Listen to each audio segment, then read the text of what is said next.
370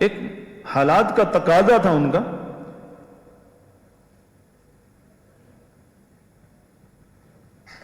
ان وہاں کے جو وہاں بھی اور یہاں بھی جنہوں نے کشمیر کے نام پر عوام کو بے وقوف بنانے کا مسلک اپنایا ہوا ہے، ان لوگوں نے کشمیریوں کی جو چار دیواری تھی اس کی عزت پامال کی ہے.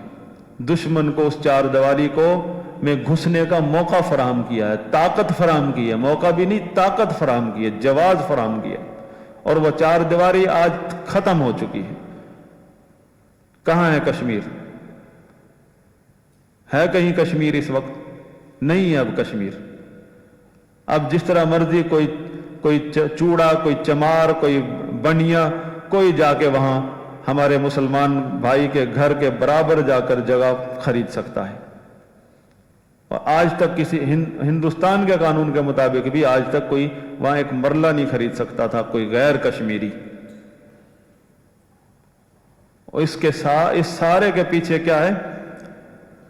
یہ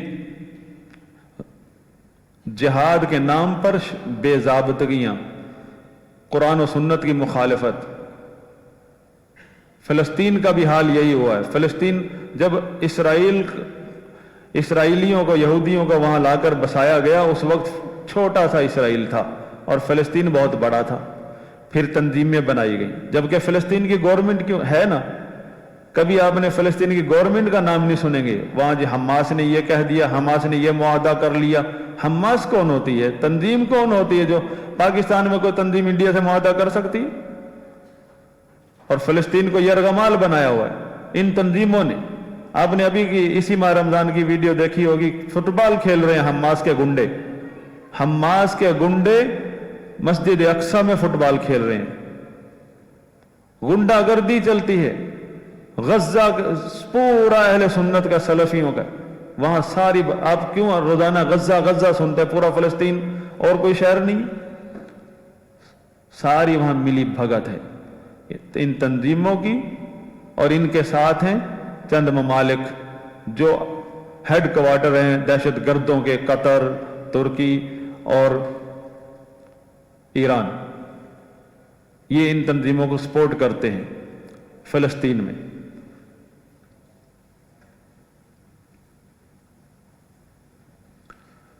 لہذا ان گنڈوں کو مجاہدین کہنا جائز نہیں ہے. ان کی گنڈا گردی کی وجہ سے مسلمانوں کا نقصان ہوا ہے اور کفار ہمارے گھروں میں گھس گئے ہیں. ہمارے مجاہدین ہماری افواج ہیں. ہمارا جہاد، اس کی پالیسی ہماری افواج طے کرتی ہے. وہ جو قدم اٹھاتی ہیں وہ ہماری قوم کی طرف سے ایک قدم ہے. پوری قوم کو اس کے ساتھ ہونا چاہیے. گورنمنٹ جو معاہدہ کرتی ہے دشمن کے ساتھ، وہ معاہدہ ہے ہمارا. وہ چاہے آپ کو غلط نظر آئے، کمزوری نظر آئے، اسی معاہدے کا پاس رکھنا ہر مسلمان پر فرض ہے. اور ان معاہدوں کی جو عہد شکنی کرتا ہے، ان کو توڑتا ہے اور دشمن کے ساتھ جہاد کے نام پر مقابلہ کرتا ہے، دشمن پر وار کرتا ہے، یعنی اس دشمن پر جس کے ساتھ ہمارا معاہدہ ہو چکا ہے، اس معاہدے کو توڑتا ہے کوئی. اللہ کے نبی نے وعید سنائی ہے کہ جس نے کافر کو جان اور مال کی امان دے کر پھر اس کو نقصان پہنچایا، جنت کی خوشبو تک نہیں سونگھ سکتا. لہذا اگر دعا کرنی ہے مدد فتح کی تو وہ اپنے افواج کے لیے کریں. اور افواج آپ کی ایک نہیں ہے، جتنی بھی مسلمانوں کی افواج ہیں وہ اس قوم کی افواج ہیں. ہر فوج اپنے اپنے محاذ پر ہے اور ہر فوج کو، ہر افواج کو دشمن کا سامنا ہے. جس ملک میں بھی مسلمانوں کے افواج ہیں وہ امت مسلمہ کے بارڈر پر کھڑے ہیں. اور ہم جس خطے میں، یہاں سب سے اہم افواج جو ہیں وہ پاک فوج ہے. یہ افواج مسلمانوں کے نوجوان ہیں، یہ مسلمانوں کے مجاہدین ہیں. یہی جو ہے، یہی دشمن کا مقابلہ کر سکتے ہیں. اور دشمن کو انہی کا خوف ہے. دشمن کے لیے رکاوٹ بھی یہی ہے. اگر آپ کی دعاؤں کے جو مستحق ہیں وہ یہ مجاہدین ہیں. ان تنظیموں کو، ان گنڈوں کو مجاہدین کہنا، یہ ہمارے مسلمانوں، مظلوم مسلمانوں کے ساتھ مذاق ہے. مظلوم مسلمانوں پر آپ ہنستے ہیں جب ان کو مجاہدین کہتے ہیں. ان کے اوپر انہوں نے گنڈا گردی کر رکھی ہے، ان کے امن کو تباہ کر دیا ہے، ان کی آزادی کو انہوں نے چھین کر دشمن کے حوالے کر دیا ہے، اور آپ ان کو آج بھی مجاہدین مجاہدین کی رٹ لگائی ہوئی ہے. ہم لوگوں کو ہوش کے ناخن لینے چاہیے، اور جو لوگ ان کے لوگوں کے شر پر سکوت اختیار کرتے وہ برابر کے شریک ہیں. ہمارے ملک میں اس طرح کا مافیا بہت عروج پا گیا ہے، اور اس کا سبب ہمارا سکوت ہے، اور جو ان علماء کا سکوت ہے جو ان کے شر کو جانتے تھے اور سکوت اختیار کیا اپنے ذاتی مفادات کے انتظار میں، شاید ہمیں کچھ حصہ مل جائے، اور جب نہیں ملا تو غم میں نڈھال ہو گئے.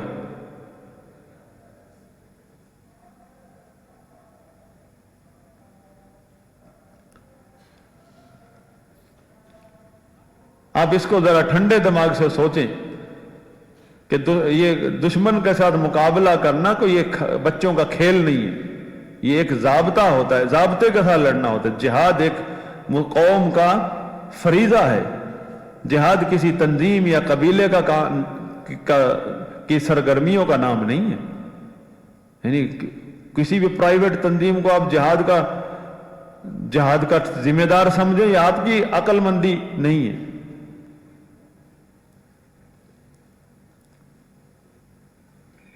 جس طرح آپ ایک معاشرے میں رہتے ہیں، آپ ایک فیلڈ میں رہتے ہیں، آپ کے مخالفین بھی ہیں، آپ کے حامی بھی ہیں، حامی لوگ بھی ہیں، مخالفین بھی ہیں. آپ کیا وہاں کے آوارہ لڑکوں کو ٹھیکہ دے دیں گے اپنے مخالفین کا؟ آپ کی طرف سے بات کرتے رہیں وہ، آپ کہیں گے بھائی اپنے کام سے کام رکھو، میں خود دیکھ لوں گا اپنے مخالفین کو، مجھے پتا ہے کہ میں نے کس جگہ پر ان کا جواب دینا، کس جگہ پر ان کو منہ توڑنا ہے، اور کس جگہ پر ان کے ساتھ ہاتھ ملانا ہے، کیونکہ یہ میرے مخالف ہیں. یہ دشمن ہماری امت کا دشمن ہے، یہ کسی تنظیم کا دشمن نہیں ہے. تنظیموں والے کتنی تنظیمیں بنی اور گئی، سب آج تک ہم نے سبق ہی نہیں سیکھا. کتنی تنظیمیں کبھی صحابہ کے نام پر، کبھی جہاد کے نام پر، کبھی توحید کے نام پر ایک میلہ لگا کر بھاگ گئے، گم ہو گئے، کہیں بھی نہیں ہے. ایک نسل کو تباہ کر کے چلے جاتے، پھر دوسرا دور شروع ہو جاتا ہے دوسرے دجالوں کا، پھر اس کے پیچھے لگ جاتے ہیں. کیوں نہیں ہم اپنے آپ کو سمجھتے ہیں اور اپنے بچوں کو سمجھاتے ہیں کہ علماء کے ساتھ رہو. علماء جو ہے وہ نبی کے وارث ہیں، نبی، اور اس دین میں ہی ہماری کامیابی ہے. اس دین کے پلیٹ فارم سے ہر چیز کا حل ملے گا ہمیں.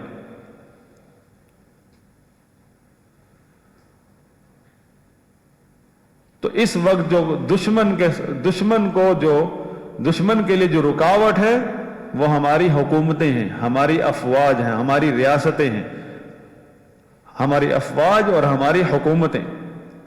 اس لیے شرعی منہج یہی ہے، ہمیشہ تلزم جماعت المسلمین و امامہم، مسلمانوں کی جماعت یعنی مسلمانوں کا جو اتحاد ہے حکمران کی اطاعت میں ہوتا ہے، اس کو لازم پکڑو. ایک شہری بن کے زندگی بسر کرو، کسی بھی تنظیم سے اپنا تعلق مت پیدا کرو.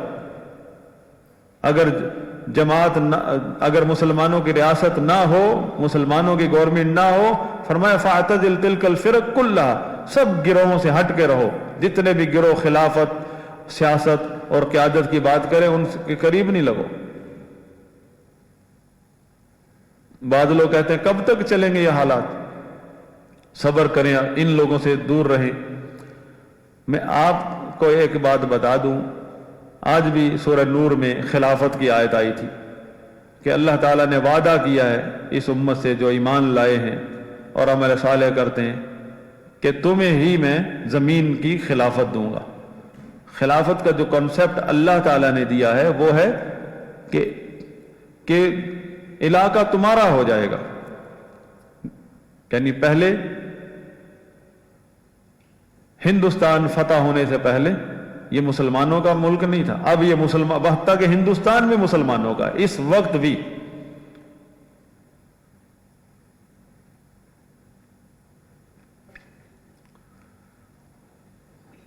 ہمیں اللہ کے نبی صلی اللہ علیہ وسلم نے اس جماعت کے ساتھ رہنے کا حکم دیا. یہ جماعت المسلمین اس کو کہا ہے کہ آپ ریاست، مسلمانوں کی جو ریاست ہے یہ جماعت المسلمین کا مسلمین ہے.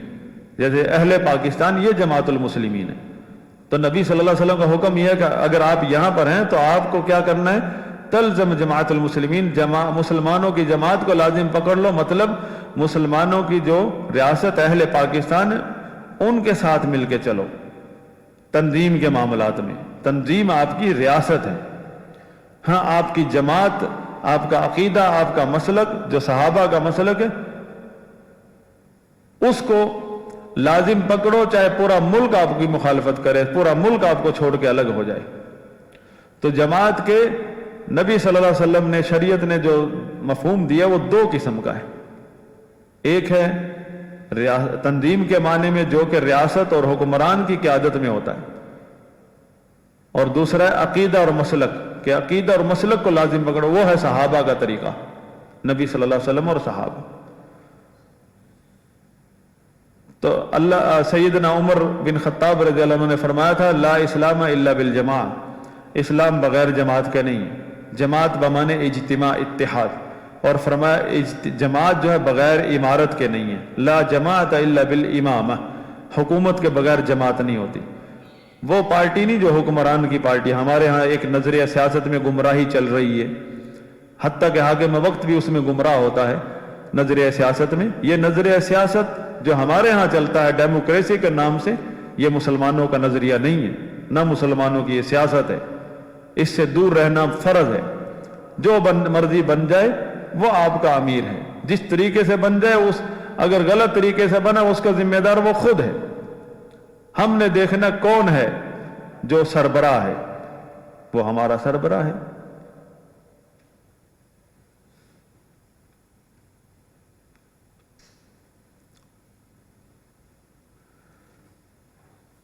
تو فرمایا جماعت بغیر حکومت کے نہیں ہے، اور حکومت بغیر سم و طاع کے نہیں ہے. کہ جب بھی حکومت مل جائے تو پھر مسلمانوں پر فرض ہو جاتا ہے کہ ان کا امیر جو ہے وہ حاکم وقت ہوتا ہے. اس کی سنیں گے، اس کی مانیں گے. وہ امیر ہے بس، اس کے ہوتے ہوئے کوئی امیر نہیں. پرائیویٹ کوئی امیر نہیں ہوتا. چلے جائے کہ یہ پرائیویٹ جہاد کا کوئی کنسپٹ نہیں ہے شریعت میں. یہ تو جہاد، عسکری قدم، سرگرمی، ایکٹیویٹیز، یہ تو بہت بڑا جرم ہے کہ امت کے نام، امت کا ایک فریضہ کچھ تنظیمیں ادا کر رہی ہیں اپنی مرضی سے. یہ بہت بڑا جرم ہے. اگر گورنمنٹ جو ہے جاگ جائے تو ایسے پکڑے ان لوگوں کو، ان کے نشان بھی مٹا دے. یہ تو بہت بڑا جرم ہے. اور یہ ایک سادہ سی تنظیم بنانا جرم ہے. یہ تو بہت بڑا کام ہے کہ بندہ جہاد کے نام پر لوگوں کو اکٹھا کر لیا. ایک سادہ سی تنظیم بنانا اسلامی ریاست میں بہت بڑا جرم ہے، چاہے سیاسی ہو یا مذہبی. ہم سارے مسلمان، ہم سارے پاکستانی مسلمان ہیں. تنظیمیں ختم ہو جائیں گی، ہم نہیں ختم ہوں گے. تنظیمیں ختم ہوں گی تو ہمارا اتحاد بڑھے گا، محبتیں بڑھیں گی. اور جس قدر تنظیمیں بڑھیں گی ہمارے اندر انتشار پھیلے گا. ایک ہی مسلک کے لوگ ایک دوسرے کے پیچھے نماز پڑھنے کے لیے تیار نہیں ہیں. ایک ہی مسلک کے لوگ ایک دوسرے کی مسجدوں میں جانے کے لیے تیار نہیں. داؤ لگا تو مسجد پر قبضہ کر لیں.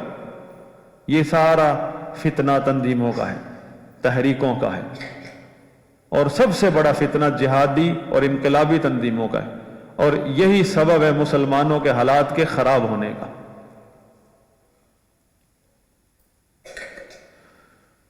لہذا ہمارے ہاں کوئی پرائیویٹ نہ جہاد ہے نہ مجاہدین ہے. جو بھی کشمیر کے نام لیتے ہیں یا فلسطین کا یا کسی بھی ملک کا، یہ اس علاقے کے گنڈے ہیں. ان کی وجہ سے ان علاقوں میں بدامنی ہے. ان علاقوں میں مسلمانوں کی قیادتوں کو ڈھونڈیے، چاہے وہ گئے گزرے حکمران کیوں نہ ہو، قیادت وہی ہے.